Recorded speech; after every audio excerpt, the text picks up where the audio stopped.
My brother framed me for assault to steal my wife. 8 years later, his victim confessed. Amanda's voicemail was 20 seconds long. Henry paid me to lie about you. I have proof. Please call me. 8 years after losing everything, those words should have meant vindication. Instead, I threw up. In 2015, my brother Henry destroyed my life with surgical precision. Got a woman to claim I'd assaulted her. Showed my wife Jenny fake threatening texts from my number. Had the whole family assembled when I walked into the ambush. My father slapped me across the face. You're a rapist. Jenny took our daughters, Alice, 4, and Sarah, 2, and never looked back. My parents disowned me within hours. By the next week, I'd lost my job, my home, my entire existence. Henry had always been obsessed with Jenny. His ex-wife Kate warned me after their divorce. He married me trying to forget Jenny. It didn't work, but I never thought he'd go this far. I spent 8 years as a ghost. Minimum wage jobs under the table, studio apartment, drinking myself unconscious most nights. My daughters grew up calling another man Dad. Then Amanda called. Henry gave me $5,000 in fake screenshots. Said you'd hurt his wife and deserved payback. I was young, stupid, needed money. I'm in therapy now. I can't live with this anymore. I made her repeat it while recording. Got it notarized. Got the bank records showing Henry's payment the day before her accusation.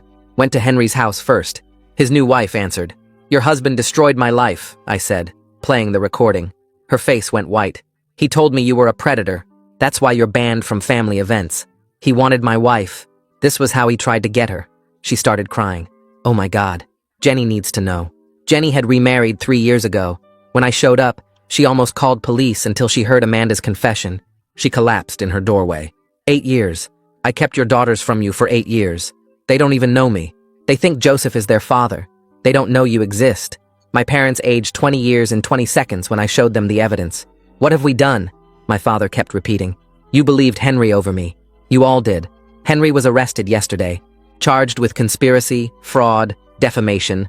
His wife kicked him out, filing for divorce, saying she can't trust someone who'd destroy his own brother. The family WhatsApp that expelled me 8 years ago is now exploding with condemnations of Henry. The same cousins who called me a monster are calling him one now.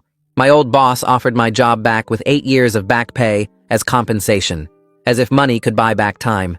Jenny brought my daughters to see me today. They were polite strangers. Why did you make Mommy cry? Sarah asked. Are you Mommy's friend? Alice added. They don't remember me. I'm nobody to them. Girls, this is your biological father, Jenny said quietly. They looked confused. Joseph is our dad, Alice said firmly. Yes, but can we go home? Sarah interrupted. Dad's taking us to soccer. Dad, another man, because their real father was erased by a lie. Henry's lawyer called wanting to make a deal. Said Henry would pay damages, publicly apologize, explain everything. Explain what? That he wanted my wife so he destroyed me? He's prepared to offer $2 million. Can he give me back 8 years? Can he make my daughters remember me? Tonight, going through old boxes, I found something that changed everything. A journal Jenny kept during our marriage. She'd left it behind in the chaos. I'd never read it. Felt wrong to invade her privacy even after she left. But tonight I opened it. Entry from 2 weeks before Amanda's accusation. Had coffee with Henry today. He said strange things about Daniel not deserving me. Made me uncomfortable. He tried to kiss me. I slapped him. Told him never to contact me again. The next entry. Henry won't stop texting. Says if I don't leave Daniel, he'll make me. I'm scared. The final entry. The day before Amanda's accusation. Henry said something horrible is about to happen to Daniel. That I should be ready to leave him. I'm going to the police tomorrow. She never made it to the police. Amanda's accusation came first. Jenny knew. She suspected Henry, but when Amanda came forward with evidence, she doubted herself. Believed the lie over her own instincts. I called her immediately. You knew it was Henry. Silence. You wrote about his threats. You knew, and you still believed Amanda. I was confused. The evidence seemed so real. You chose to believe I was a monster rather than trust what you already knew. Daniel, please. You could have prevented 8 years of hell with one word. One single word of doubt. The line went dead. My phone's buzzing. Jenny, my parents, the family. But there's also a text from an unknown number. Amanda lied about lying. I have video proof. Henry's innocent. You're not. A friend. I stare at my phone screen where the anonymous text glows in the darkness of my apartment. The words burn into my eyes. Amanda lied about lying. I have video proof. Henry's innocent. You're not. My hands shake so badly I drop the phone and it clatters across the floor. My mind spirals into complete chaos about what's real anymore. I crawl across the carpet to pick it up, my fingers numb and clumsy. The screen is still lit up with that message. A friend. What friend? Who would do this? I scroll up to see if there's anything else, any other texts I missed, but there's nothing. Just that one message sitting there like a bomb. I try to call the number, but it goes straight to a recording saying it's disconnected. I throw the phone across the room and it hits the wall with a crack. Then I'm on my knees, breathing too fast, my chest tight.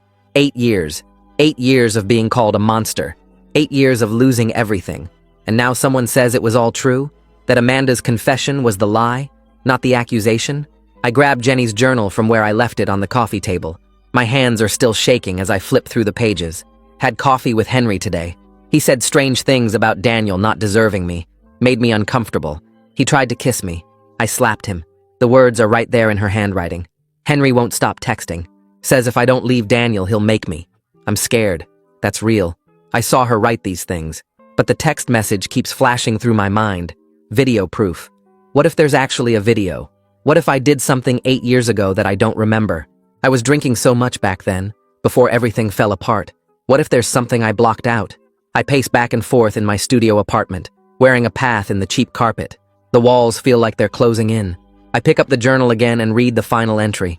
Henry said something horrible is about to happen to Daniel, that I should be ready to leave him. I'm going to the police tomorrow. She was going to the police. She knew Henry was dangerous. But then Amanda came forward with her accusation, and Jenny never made it to the police. She chose to believe the evidence instead of her own instincts. And now someone is saying that evidence was real after all. I grab my phone from where it landed near the wall. The screen is cracked, but it still works. I pull up Amanda's number from the notarized confession recording. My finger hovers over the call button. It's 3 in the morning, but I don't care. I need to know if someone approached her. I need to know if this is real, or if someone is messing with me. I press call and listen to it ring. Once, twice, 3 times, 4 times. On the 5th ring, Amanda answers. Her voice is groggy and confused. I ask her directly if someone approached her to recant her confession. There's complete silence on the other end for 10 seconds. Then she whispers that she needs to call me back and hangs up abruptly. I stare at my phone. Why would she hang up? Why wouldn't she just say no? Unless someone did approach her. Unless this anonymous text isn't just someone messing with me. I sit on my couch and wait. The minutes crawl by. I watch the clock on my phone. 3:15, 3:30, 3:45. Finally, at 5:30, my phone rings. It's a number I don't recognize. I answer, and it's Amanda. She sounds scared. She tells me a man contacted her 3 days ago offering $20,000 to say she made up the confession. She refused and blocked him, but he kept creating new numbers to contact her. He knows where she lives. He knows where she works. She's terrified. I ask her if she recorded any of the calls. She says no, she was too scared. But she saved the text messages from the different numbers. They all say the same thing. Take back the confession and get paid. Keep quiet and stay safe. I tell her to send me screenshots of everything. Then I tell her I'm recording this call. She agrees. I ask her to repeat everything she just told me. She does, her voice shaking. The man who contacted her. The $20,000. The multiple phone numbers. The threats about knowing where she lives. When she's done, I thank her and tell her to go to the police. She says she's scared, but she'll try. I hang up and immediately check my recording app. It's all there. Amanda's voice explaining about the man trying to pay her to recant. I save the file and make 3 backup copies. Then I get dressed. It's 6 in the morning, but I don't care. I need to take this to Detective Cooper right now. I drive across town to the police station. The sun is just coming up, turning the sky pink and orange. I park in the visitor lot and walk inside. The officer at the front desk looks surprised to see anyone this early. I tell him I need to see Detective Cooper about the Henry Holt case. He makes a call and tells me to wait. 20 minutes later, Cooper comes out looking tired. He's holding a coffee cup and his tie is loose. I follow him back to his office. He sits down behind his desk and asks what's so urgent. I pull out my phone and play both recordings. First Amanda's original confession where she admits Henry paid her to lie. Then the new recording from this morning where she explains about the man trying to pay her to recant. Cooper's expression grows darker as he listens. When the recordings finish, he leans back in his chair. He explains this sounds like witness tampering, which is a separate serious crime. It could be connected to Henry or someone working on his behalf. He asks if I have the anonymous text. I show him my phone. He takes pictures of the message and the disconnected number. Then he tells me he'll investigate this, but it could take weeks. He warns me not to contact the number or respond to any messages. I should let him handle it. I leave his office feeling like I'm drowning. After finally having proof of my innocence, someone is trying to destroy it. Someone is trying to make me question everything again. I get in my car, but I don't start it. I just sit there in the parking lot, gripping the steering wheel. My phone buzzes with a text from Jenny. "Are you okay? I saw you called at 3 a.m. I don't answer. I can't deal with her right now. Instead, I start the car and drive. I don't know where I'm going until I pull up in front of my parents' house. I haven't called first. I just need to tell someone about this nightmare before I lose my mind completely. My father opens the door looking older and more broken than when I showed him Amanda's original confession 3 weeks ago. He's wearing sweatpants and an old t-shirt. I can see he's been drinking even though it's barely noon. The house smells like whiskey and stale air. He lets me in without saying anything. My mother is sitting on the couch in the living room, staring at the TV. She doesn't look up when I walk in. I sit down in the armchair across from them.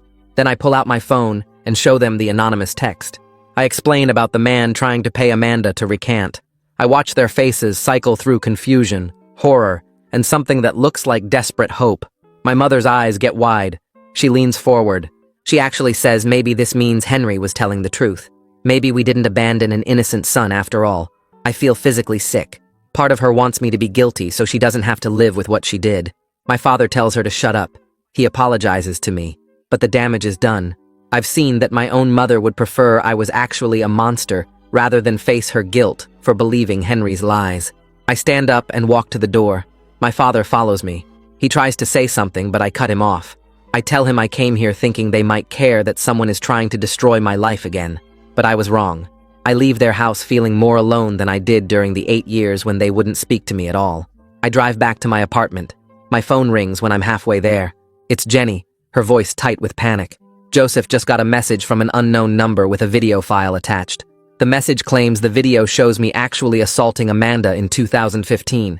Joseph is demanding to watch it before he'll let me have any contact with the girls ever. I call Jenny back right away. My hands shake so bad I almost drop the phone again. She answers on the first ring, and I can hear her breathing hard like she's been crying. I tell her about the man trying to pay Amanda to take back her confession. I explain about the detective looking into witness tampering. I say someone is trying to destroy the proof of my innocence, just like Henry destroyed my life 8 years ago. Jenny goes quiet for a long time. Then she says, Joseph has been wondering if we all moved too fast believing Amanda. She says this message about a video is making Joseph worried about letting someone dangerous near the girls. Her voice sounds wrong, like she's already half convinced I might actually be guilty. I feel sick listening to her. After everything we learned, after Amanda's confession and the bank records and Jenny's own journal entries about Henry threatening me, Joseph still doubts, and Jenny is letting him doubt. I hang up without saying goodbye. I sit in my car in the dark parking lot, and the truth hits me so hard I can't breathe. Even though I got proof I'm innocent, I'm about to lose my daughters all over again. This time because of a video that probably doesn't even exist. The person sending these messages is using the exact same trick Henry used. They're creating doubt with promised evidence that makes people believe the worst about me. And it's working.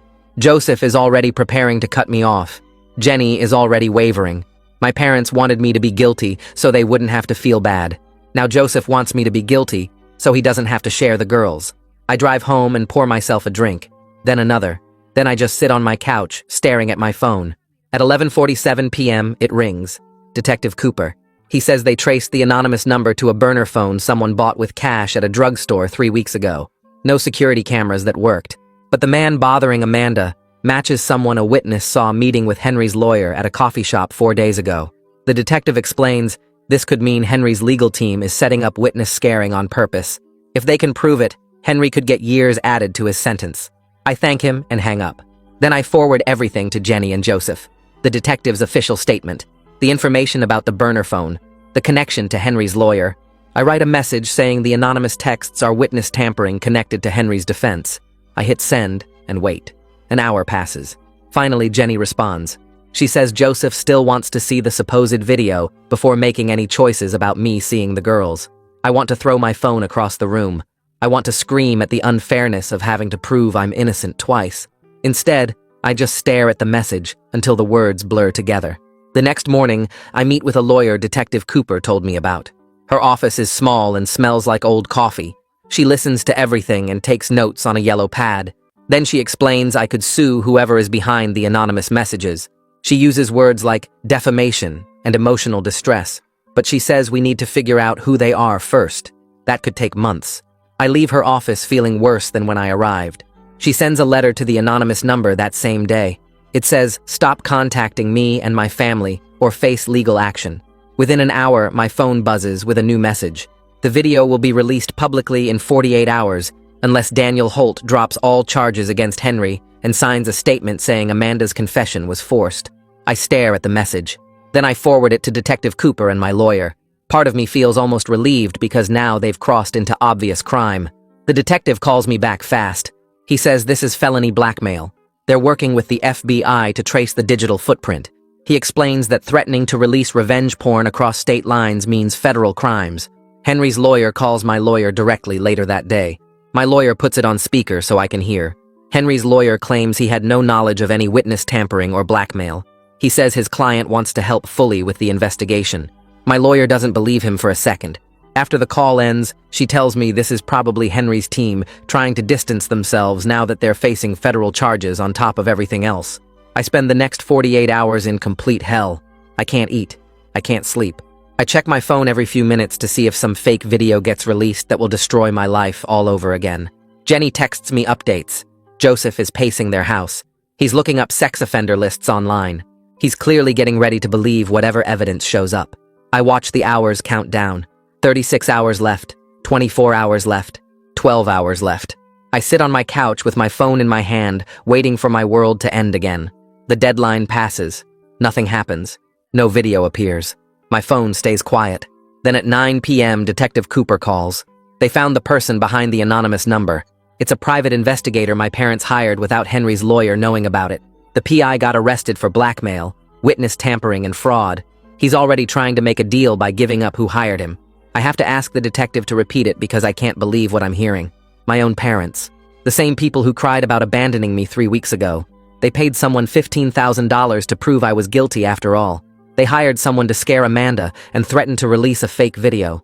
They chose Henry again, even after seeing proof of what he did, because accepting his guilt means accepting their own. Detective Cooper calls me back the next morning and asks me to come to the station because they got the private investigator to talk. I drive there with my hands shaking on the wheel, and when I walk into his office, he has papers spread across his desk and a look on his face that makes my stomach drop. The PI's statement is 12 pages long, and Cooper walks me through it point by point. Jean and Moira, my parents, hired him 6 days after Henry's arrest. They paid him $15,000 in cash to discredit Amanda's confession and create reasonable doubt about Henry's guilt. The PI was supposed to manufacture evidence, intimidate Amanda into recanting, and make it look like I had somehow forced her original confession. Cooper shows me bank records proving my parents withdrew the money in 3 separate transactions to avoid reporting requirements. They couldn't accept that their golden child Henry had destroyed his brother's life over jealousy, so they decided to prove I was guilty after all. I have to sit down in the chair across from Cooper's desk because my legs won't hold me anymore. My own parents, who cried and apologized just weeks ago about abandoning me, were simultaneously paying someone to prove I deserved it. They chose Henry again, even after seeing Amanda's notarized confession, even after seeing the bank records of his payment to her, even after watching 8 years of my destroyed life laid out in front of them.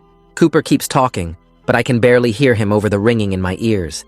Accepting Henry's guilt means accepting their own guilt for believing him, for disowning me, for 8 years of silence while I lived like a ghost.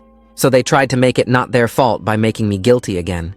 Cooper slides a document across the desk toward me. My parents are being charged as accessories to witness tampering and extortion. They could face up to 5 years in prison depending on their cooperation and the judge's decision. He's explaining something about sentencing guidelines and plea deals, but I'm not listening anymore. I should feel something hearing this news, but there's just emptiness where family loyalty should exist. Just a vast nothing where my parents used to be in my mind. I thank Cooper and leave his office, walking past other detectives who probably know my whole story by now, and I get in my car and sit there for 20 minutes staring at nothing.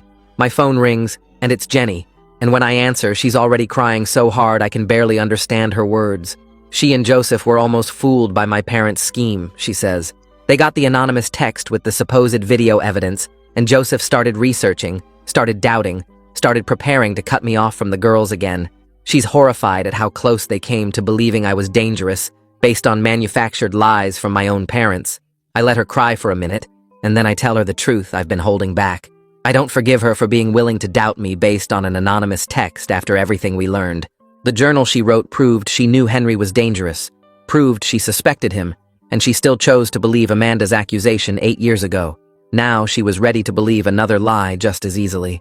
Joseph's suspicion proves my daughters will never be safe around me in their eyes, that I'll always be one anonymous message away from losing them again. Jenny tries to interrupt, but I keep talking. Every time someone offers proof I'm innocent, she weighs it against the possibility I'm a monster, and the scale tips too easily toward monster. I can't build a relationship with Alice and Sarah knowing their mother and stepfather are always half convinced I'm dangerous. She's sobbing harder now, saying she's sorry, saying she knows she failed me. But sorry doesn't give me back 8 years, and it doesn't make my daughters remember me. I hang up while she's still talking because I can't do this anymore. 3 days later, I meet with my lawyer in her small office that smells like old coffee and paper. I ask her about pursuing civil action against my parents for their role in the witness tampering scheme. She leans back in her chair and explains the reality in simple terms. Suing them would likely yield nothing because they'll lose everything paying criminal defense lawyers. Their retirement savings, their house, everything will go toward keeping them out of prison or minimizing their sentences. I could include them in a larger lawsuit against Henry and his estate if I want symbolic justice, she says. She slides a legal pad across the desk with numbers written on it, showing me the math of how much I might recover versus how much it would cost in legal fees and time. The symbolic justice would cost me more than it's worth in practical terms. But she says the choice is mine, that sometimes people need to pursue justice even when it's not financially smart, just to prove a point or find closure. I tell her I need time to think about it, and she nods, makes a note in my file, and says to call her when I decide. Henry's lawyer reaches out again 2 days after that, this time with a new plea deal offer that his assistant reads to my lawyer over the phone while I listen on speaker. Now that his parents have been arrested, Henry will plead guilty to all original charges plus conspiracy to tamper with witnesses. He'll accept a 10-year prison sentence instead of fighting for less time. He'll establish a $3 million trust fund for Alice and Sarah's education and future needs. In exchange, I agree not to sue his estate or testify at his parents' trial. My lawyer mutes the phone and asks me what I think. $3 million would actually change my daughters' lives, even if I never have a real relationship with them. They could go to any college, start their lives without debt, have opportunities I never could have given them during those 8 years of minimum wage jobs. But accepting feels like agreeing that money makes up for 8 stolen years and my parents' betrayal. It feels like letting everyone buy their way out of consequences. My lawyer unmutes and tells Henry's lawyer we need time to consider the offer. After she hangs up, she explains that I should think carefully because $3 million is a serious amount of money and Henry's going to prison for 10 years either way. The question is whether I want the money for my daughters or whether I want to maintain the moral high ground. She doesn't say which choice she thinks I should make. I tell her I need time to think about it. The number keeps running through my head. $3 million. Alice could study anything she wants. Sarah could travel, could have experiences, could build a life without the financial stress that crushed me. But every time I imagine accepting it, I see my parents' faces when they apologized, knowing now they were lying, knowing they were paying someone to destroy me again while pretending to feel guilty. I see Jenny's journal entries about Henry's threats, see her choosing to doubt herself when Amanda accused me. Taking the money feels like saying all of that is fine as long as the check clears. But refusing the money doesn't hurt anyone except my daughters, who had no part in any of this and deserve better than being collateral damage in my need for justice. My lawyer tells me to take a week and really think it through, to maybe talk to someone objective about it. I leave her office more confused than when I arrived. Jenny calls me 5 days later, her voice tight and worried, saying Alice and Sarah's school counselor contacted her. Both girls have been acting out since learning about me. Alice got into 2 fights at the school in the past week, one of them bad enough that the other girl needed the nurse. Sarah's having panic attacks during class, crying in the bathroom, unable to focus on her work. The counselor wants to suggest family therapy to help them deal with having a biological father they don't remember, someone who was erased from their lives and suddenly reappeared with this horrible story attached. But Joseph is pushing back hard against the idea. He sees therapy as threatening his role as their dad, as opening a door he wants to keep closed. Jenny's caught between wanting to help the girls and not wanting to upset Joseph and she's asking me what I think she should do. I tell her the girl's mental health matters more than Joseph's comfort, that they're clearly struggling to process something huge and complicated. She agrees, but says she needs Joseph on board or it won't work. She asks if I'd be willing to meet with a family therapist alone first, just me, to talk about what kind of relationship might be possible with the girls given their ages and attachment to Joseph. It's the first useful suggestion anyone has made, even though I know the therapist will probably recommend minimal contact to avoid disrupting their stability. I agree because at least it's something. At least it's an attempt to help Alice and Sarah instead of just protecting the adults' feelings. The family therapist's office is in a building downtown with plants in the waiting room and soft music playing. Her name is Dr. Warren, and she's younger than I expected, maybe 40, with glasses and a calm way of speaking that makes me feel slightly less anxious. She asks me to tell her the entire story from the beginning, and I do, spreading 8 years of hell across her office while she takes notes on a tablet. It takes the whole first session just to get through the basics. She schedules a second session for 3 days later, and during that one, she asks me detailed questions about my relationship with Alice and Sarah before the accusation, about Jenny's journal entries, about my parents' betrayal, about everything. When I finish, she sets down her tablet and tells me something I didn't expect. The girls deserve to know the truth about what happened regardless of whether it's comfortable for Joseph. She says this directly, not softening it or hedging. Children can handle difficult truths better than adults think, she explains. Alice's fighting might be her way of dealing with the fact that the adults in her life lied to her about something basic. Sarah's anxiety might come from sensing that something important is being hidden or minimized.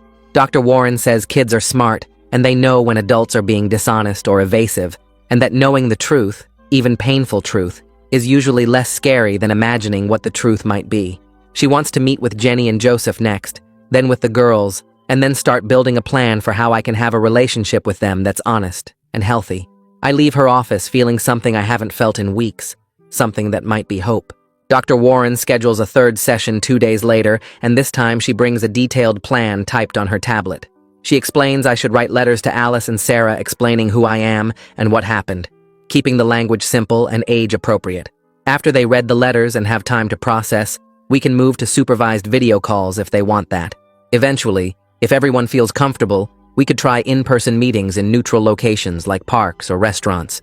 She makes it very clear this isn't about me taking back a father role from Joseph.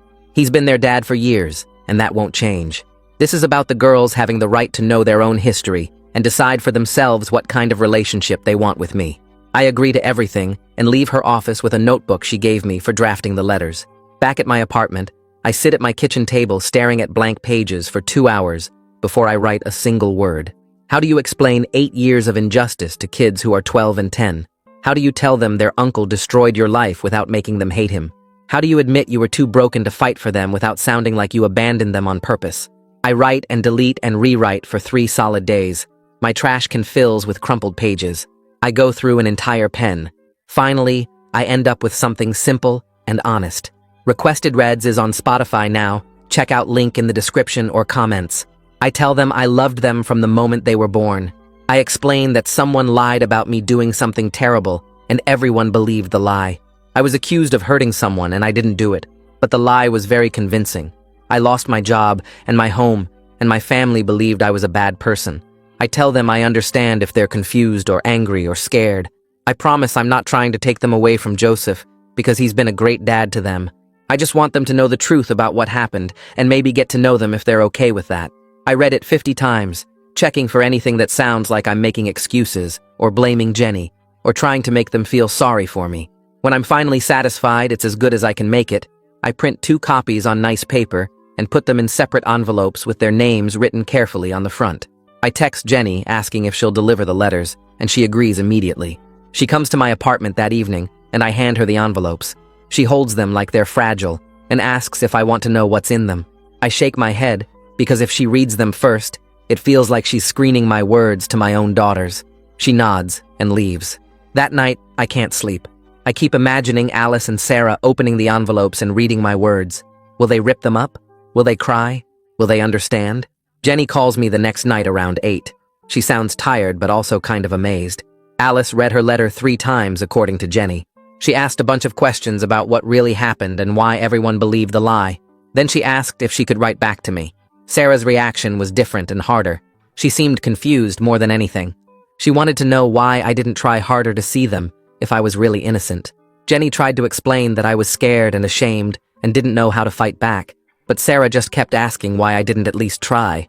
I tell Jenny I don't have a good answer for that, because the truth is, I was too destroyed to function, and that sounds like abandonment no matter how I explain it. Jenny says she'll keep talking to Sarah and maybe she'll come around eventually. A week passes with no response from either girl. I check my mailbox every day like I'm waiting for lottery results. Then on day 8, there's a letter with Alice's handwriting on the envelope. My hands shake opening it.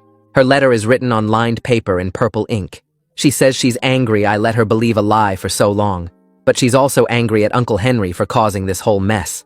And she's angry at her grandparents for not believing me. She writes that she doesn't really know how to feel about having a biological dad she doesn't remember. But she wants to know what I'm actually like as a person beyond this horrible story. She asks what kind of music I listen to and what my job is, and if I have any pets. I read her letter 5 times, and then I sit down immediately to write back. I tell her about my current job doing data entry at a small company. I explain I'm going back to the school part-time to finish my degree. I list the bands I like and admit I'm probably too old to understand most music she listens to. I tell her I don't have pets, but I always wanted a dog. I ask her about school, and what subjects she likes, and what she wants to be when she grows up. I keep it normal and friendly, like we're 2 people getting to know each other instead of father and daughter dealing with trauma. She writes back 3 days later with answers to my questions, and more questions for me. We start this back and forth thing that feels fragile like glass, but also real. She tells me about her best friend, and the boy she thinks is cute, and how much she hates math. I tell her about a funny thing that happened at work, and recommend a book series I think she'd like. It's not deep or emotional, just 2 strangers carefully learning about each other. Sarah takes longer to come around. 2 weeks after Alice's first letter, I get one from Sarah. It's only 2 sentences written in pencil on notebook paper. She asks if I'm going to try to take them away from Joseph. That's it.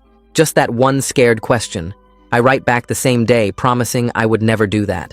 I explain that Joseph has been their dad in all the ways that matter, like taking care of them and being there for them and loving them. I tell her I'm just hoping to be someone they can know and maybe trust over time, but I'm not trying to replace Joseph or change their family. I don't hear back from Sarah for another 3 weeks. Meanwhile, things are moving forward with Henry's case. His lawyer calls my lawyer with news that the trial date is set for 6 months from now. They're making one more plea offer before we go to trial. 8 years in prison instead of the original 10 years, plus the same $3 million trust fund for Alice and Sarah. The catch is, I have to agree to a statement saying I believe Henry acted out of mental illness rather than evil intent. My lawyer explains this is their strategy to avoid the harshest possible sentence. If they can paint Henry as sick instead of deliberately cruel, the judge might go easier on him. I tell my lawyer no within 5 seconds of hearing the offer. I won't give Henry the cover story of mental illness to explain away what he did. He wasn't sick.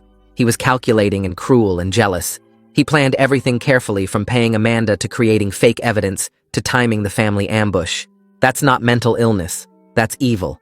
My lawyer says she expected that answer, and she's already prepared a victim impact statement for the sentencing hearing. She's going to detail every single thing I lost because of Henry's lies. My marriage, my daughter's entire childhoods, my career, my relationship with my family, 8 years of my life spent in poverty and isolation. She's demanding maximum penalties and no mercy. A week later, my parents' lawyer contacts my lawyer asking if I'll write a letter supporting lighter sentences for Jean and Moira. The lawyer claims they were manipulated by grief over Henry's situation and didn't fully understand what they were doing when they hired that private investigator. I laugh when my lawyer tells me this. I tell her to inform their lawyer that my parents made an active choice to try to prove me guilty, even after seeing clear evidence of my innocence. They chose Henry over me twice, once 8 years ago, and again just weeks ago. They can face the consequences of that choice. My parents end up taking a plea deal to avoid trial. 2 years of probation, $50,000 in fines, and required family therapy if I ever agree to participate. The judge makes a statement during their sentencing that stays with me.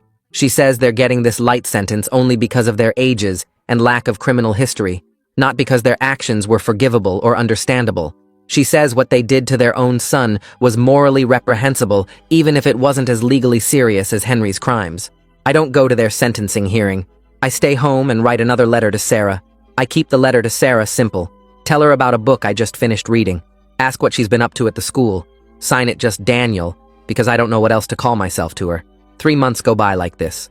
Letters back and forth. Alice writes more than Sarah, asking questions about my life now, what I do for work, if I have any hobbies. Sarah's letters are shorter, more careful, like she's testing whether I'm safe to trust. Jenny emails me one Tuesday morning saying they want to try a video call. Joseph agreed to it if he can be there too. My hands shake when I read the message. I respond yes, before I can overthink it. The call is scheduled for Saturday at 2.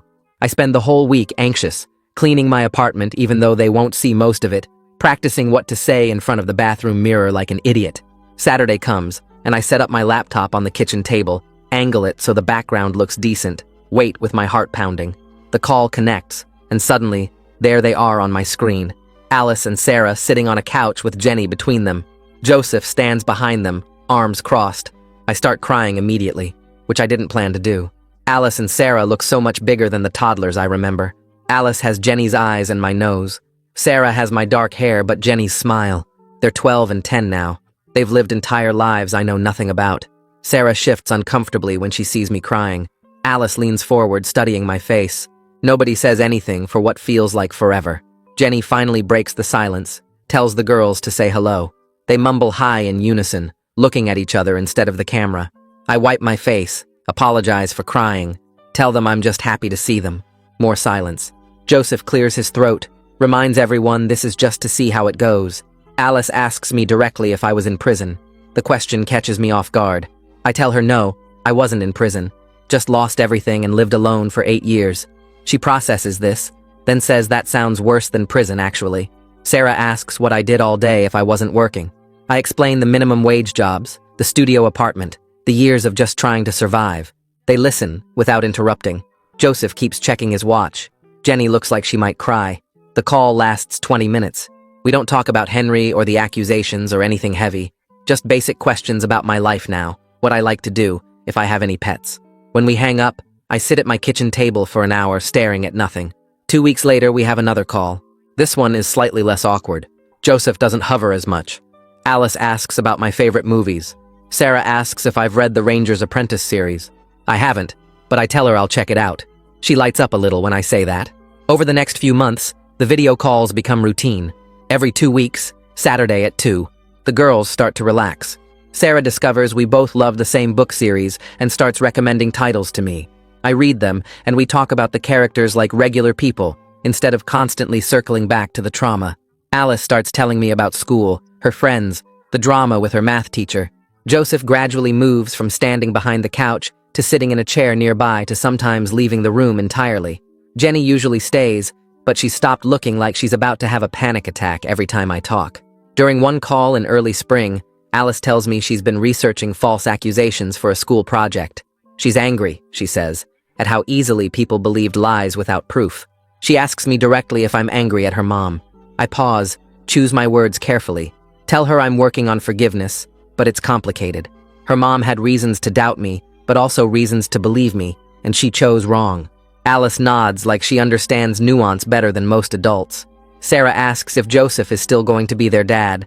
I promise her that Joseph will always be their dad, that I'm not trying to replace him or change anything about their family. Joseph hears this from the other room, and I see something shift in his posture. A week after that call, Jenny emails asking to meet in person without Joseph or the girls. Just the two of us to talk about everything that happened. I agree, and we pick a coffee shop halfway between our places. I arrive first, order a black coffee, sit at a corner table watching the door. Jenny walks in looking exhausted and older than I remember. She's lost weight, has new lines around her eyes. She orders tea and sits across from me, wrapping her hands around the cup like she's cold. She tells me she's been in therapy twice a week, trying to process her guilt about not trusting her instincts when she knew Henry was dangerous. I listen without interrupting. She talks for 10 minutes straight, explaining how she's spent 8 years wondering if she destroyed an innocent man's life, how she's barely slept since Amanda's confession, how she doesn't know how to live with what she did. When she's done, I pull out my phone and show her the photo I took of her journal entry, the one where she wrote about going to the police the day before Amanda's accusation. I ask her directly why she didn't follow through. She stares at the photo, her face crumbling, admits she was scared of causing family drama over what might have been nothing. When Amanda came forward with evidence the next day, she convinced herself she'd misread Henry's intentions, because the alternative was too horrible to face. I ask her how she lived with that doubt for 8 years. She says she didn't live with it. She buried it under anger at me, under building a new life with Joseph, under pretending she'd made the right choice. She says she knows I can't forgive her, and she's not asking me to. Just wants me to understand she's been in her own prison of guilt and fear.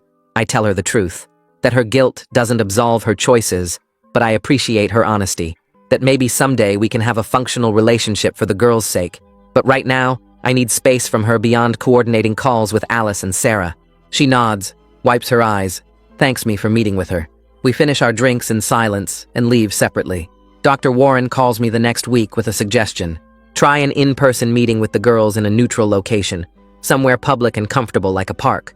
Both Joseph and Jenny would be there for the girls' comfort, but it would be a chance for real face-to-face contact.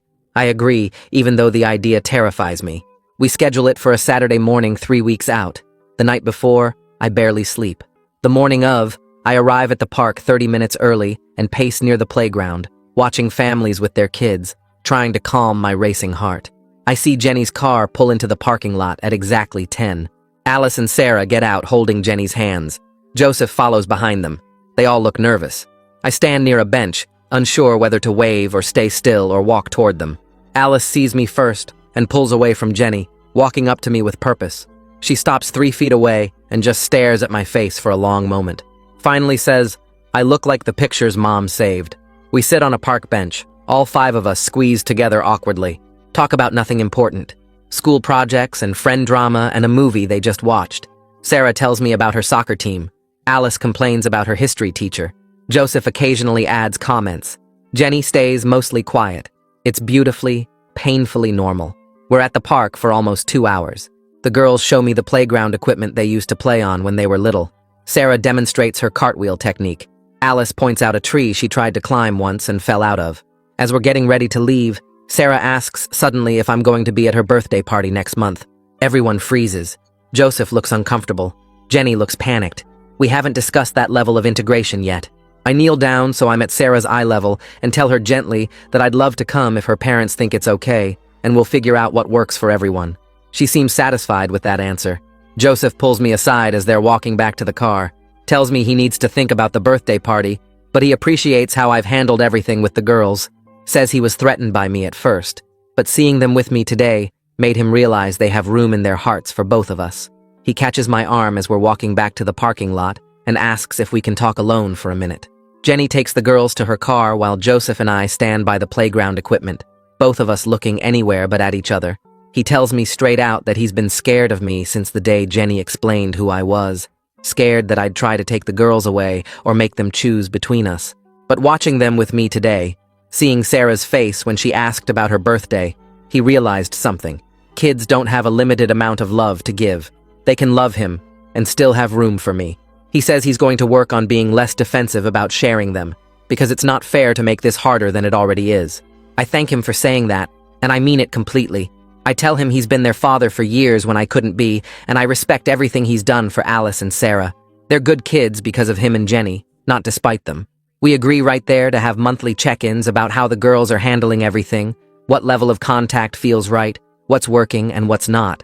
It's the first conversation about my daughters that's felt like we're on the same team instead of fighting over territory. We shake hands before we leave, and it's awkward, but real. The trial starts 6 weeks later. I have to sit in the witness box and look at Henry for the first time since Amanda's confession recording changed everything. The prosecutor walks me through the whole timeline. The accusation in 2015, losing my job within a week, my wife taking our daughters, 8 years of minimum wage work and studio apartments, and drinking myself to sleep.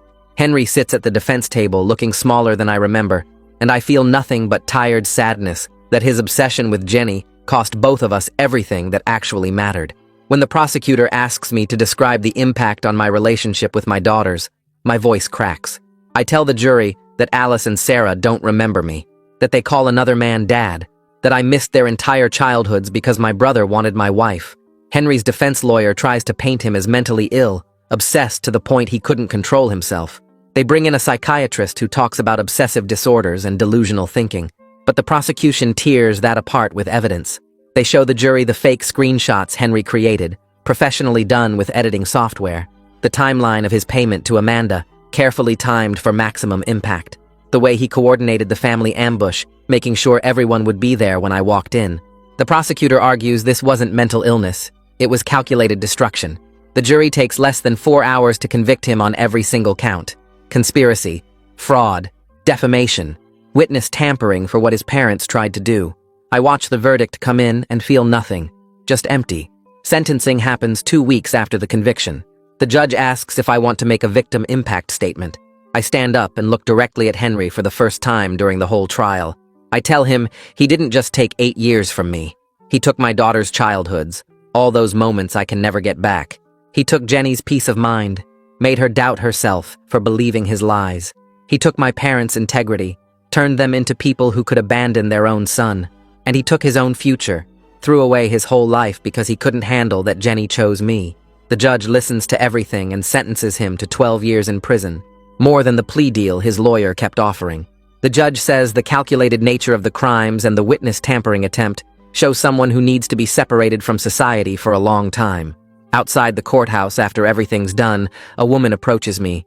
It takes me a second to recognize Kate, Henry's ex-wife. She looks older than the last time I saw her, more tired. She apologizes for not warning me more strongly about Henry's obsession with Jenny. She says after their divorce, she thought he'd moved on, found peace, and she's haunted now, wondering if she could have prevented everything by being more direct about how dangerous his fixation was. Her voice shakes when she talks, and I can see she's been carrying this guilt for months. I tell her the truth. She's not responsible for Henry's choices. Her warning after the divorce was more than most people would have done, and I didn't listen anyway because I never thought my own brother would go this far. We end up sitting on a bench outside the courthouse talking for almost an hour about Henry, how he fooled everyone with his charm and his smile, how he hid his obsessive side so well that even Kate didn't see it fully until their marriage fell apart. She tells me stories about their relationship, little moments where she saw glimpses of something wrong but talked herself out of believing it. It helps somehow to know I wasn't uniquely blind to who Henry really was. Everyone missed it. Everyone got fooled. Sarah's birthday party happens 3 weeks after the sentencing. Jenny calls to invite me, making it clear I'm just a regular guest, not some special event or big reintroduction. I show up with a present I picked based on the book series Sarah mentioned during our video calls. Fantasy novels with strong girl characters. She opens it in the middle of all her other presents, and her whole face lights up. She asks if I've read them, and I tell her I bought the first one for myself too, so we can talk about it. For the next few hours, I'm just another adult at a kid's birthday party. I help set up the piñata. I eat too much cake. I watch Sarah and her friends play games in the backyard. Joseph is there being dad, and I'm there being something else, and somehow it works. It feels like a small miracle that I can exist in my daughter's lives without everything falling apart. Alice pulls me aside while the other kids are playing. She tells me she's been writing an essay for school about injustice and false accusations. She's using my story as the main example. She asks if I'll read it before she submits it to her teacher. I say yes immediately. She emails it to me that night, and I read it 3 times. She writes about how easily truth can be destroyed by lies that people want to believe, how my family chose to think the worst of me instead of asking questions, how 8 years got stolen because everyone were accepted the first story they heard. Her understanding is scary for a 12-year-old. She gets things about human nature that took me decades to figure out. I email her back, telling her it's powerful and honest, and she should definitely submit it. After that, I start going to the girls' school events, concerts where Alice plays violin, soccer games where Sarah plays midfielder, parent-teacher conferences where I sit next to Jenny and Joseph, and we all pretend this is normal. Sometimes other parents ask who I am, and it's awkward explaining. But Alice has started introducing me as her dad Daniel, in a way that makes it clear Joseph is also her dad. She says it naturally, like having 2 dads is just how her family works. Both relationships can exist at the same time. It's not perfect, and it's not what I lost, but it's something real and growing, and most days, that feels like enough. 6 months after Henry's sentencing, a letter shows up at my apartment with a prison return address. The handwriting on the envelope is Henry's, and I stare at it for 20 minutes before opening it. Inside, 2 pages of his scratchy writing ask if I'll visit so he can apologize in person. He says he understands if I refuse, but he needs to try. I bring the letter to my next session with Dr. Warren. She reads it carefully and asks what I want to do. I tell her I don't know if I can handle seeing him. She says I should only go if it helps me heal, not because I owe him anything. I think about it for a week. Finally, I decide to go because I need to see if there's real guilt or just self-pity. The prison is 2 hours away. I drive there on a Saturday morning, my hands shaking on the steering wheel. The security process takes forever. Metal detectors, pat-downs, signing forms.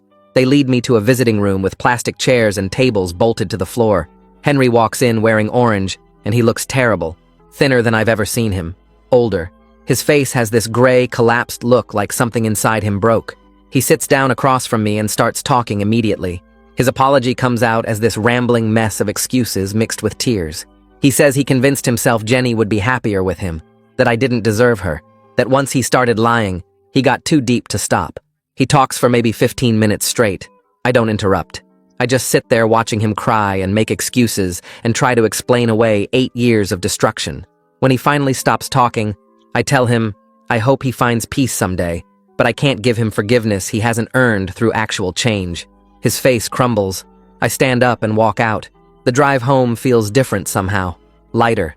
Seeing Henry broken and pathetic in that orange jumpsuit makes me realize he's already living in his own hell. I don't need to carry hatred for him anymore. He destroyed 8 years of my life, but I'm not going to let him destroy the rest by making me bitter and angry forever. My lawyer calls 3 days later. The settlement is finalized. Henry's estate will pay $2.5 million into a trust fund for Alice and Sarah's education and future needs. Another $500,000 comes directly to me for pain and suffering. My lawyer explains the trust fund structure, how the girls can access it for college, graduate school, starting businesses. I sign the papers in her office. The money doesn't fix what was taken, but it means my daughters will have opportunities I couldn't give them, and I can rebuild my life with some actual security instead of living paycheck to paycheck. I use part of the settlement to register for classes at the community college. At 42, I'm the oldest student in most of my classes by 20 years.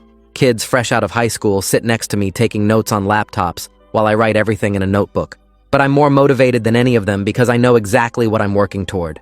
A degree in social work, then a career in victim advocacy, helping people who've been falsely accused navigate the nightmare I survived.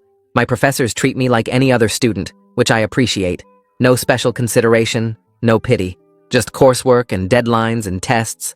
It feels good to use my brain again for something besides survival. Jenny calls to say she and Joseph want to try having the girls stay at my new apartment 1 weekend a month. I moved into a 2-bedroom place using the settlement money. Nothing fancy, but clean and safe with space for Alice and Sarah to have their own room when they visit. The first overnight visit terrifies all of us. I pick them up Friday evening and they walk into my apartment carrying backpacks and looking nervous. We order pizza and watch movies on my laptop. Sarah keeps checking her phone to text Jenny. Alice explores the apartment like she's documenting everything. Around 10, Sarah falls asleep on the couch with her head on my shoulder. I sit there frozen, afraid to move and wake her. After I carry her to bed, I go to my room and cry for 20 minutes. Having my daughter sleep in my home feels like something I never thought would happen again. The weekend goes okay. We eat too much junk food, play board games I bought specifically for their visit, take a walk to the park down the street. When I drive them home Sunday afternoon, Alice hugs me goodbye, and Sarah waves from the car. It's not perfect, but it's real. I start reaching out to old friends, people who believed in my innocence during the 8 years, but didn't know how to help. Some relationships are too damaged to repair. 3 people don't respond to my messages at all, but a few welcome me back into their lives with actual joy. My friend Tom from college invites me to a barbecue at his house. His wife remembers me from before everything happened, and she cries when she sees me. We stand in their backyard talking about the last 8 years while their kids play on a swing set. Tom says he tried to contact me twice, but I'd changed my number. I tell him I was too ashamed to reach out to anyone. He says he wishes he'd tried harder. We make plans to meet for coffee every other week, and it feels good to have a social network again, beyond just my daughters and their family. A year after Henry's sentencing, I get an email inviting me to speak at a conference about false accusations and wrongful convictions. The organizer says she read about my case in the news and thinks my story could help other survivors understand they're not alone. I almost delete the email. The idea of standing in front of strangers and talking about the worst years of my life makes me want to throw up. But I remember what Dr. Warren said about finding purpose in the pain. I accept the invitation. The conference is at a hotel downtown. I stand at a podium in front of maybe 200 people. Lawyers, advocates, other survivors. I tell my story for 40 minutes. Henry's lies, Amanda's confession, the 8 years of exile, my daughters not knowing me. My voice shakes the whole time. Afterward, 3 people approach me. A woman whose brother was falsely accused. A man who spent 6 years fighting charges that were eventually dropped. A lawyer who represents victims of false allegations. They all say my story helped them understand their own situations better. The lawyer gives me her card and says, if I ever want to volunteer with her organization, she'd love to have me. Driving home, I realize this is the first time the nightmare has felt like it might have some actual purpose beyond just destroying me. Alice calls me 2 weeks before her middle school graduation. She asks if I'll come as her guest, not just someone in the audience. She wants me to sit with Jenny and Joseph in the family section. She wants to introduce me to her teachers and friends as her dad. I tell her I'd be honored, but I don't want to step on Joseph's toes. She says Joseph already knows, and he's fine with it. I call Joseph to confirm. He tells me he's proud to share the title of dad, because Alice is lucky to have 2 fathers who love her. His voice sounds genuine, not forced. I thank him for being the father I couldn't be for 8 years. He says we're both just doing our best for the girls. Graduation day comes. I put on the one nice shirt I own and drive to the middle school. Jenny and Joseph save me a seat between them in the auditorium. We sit there together watching Alice walk across the stage in her cap and gown to receive her diploma. The principal reads her name, Alice Holt. She looks out into the audience and waves, and I wave back. Sitting there, I think about everything I missed. First days of school, lost teeth, birthday parties, soccer games, piano recitals, childhood milestones I can never get back. But I also think about everything I still get to be part of. High school, college, her wedding someday, grandchildren, her whole future.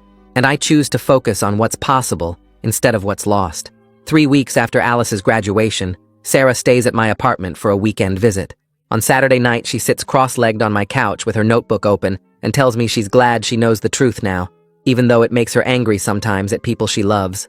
She's writing a story about family and truth for school and wants to interview me about how I survived 8 years of everyone believing lies.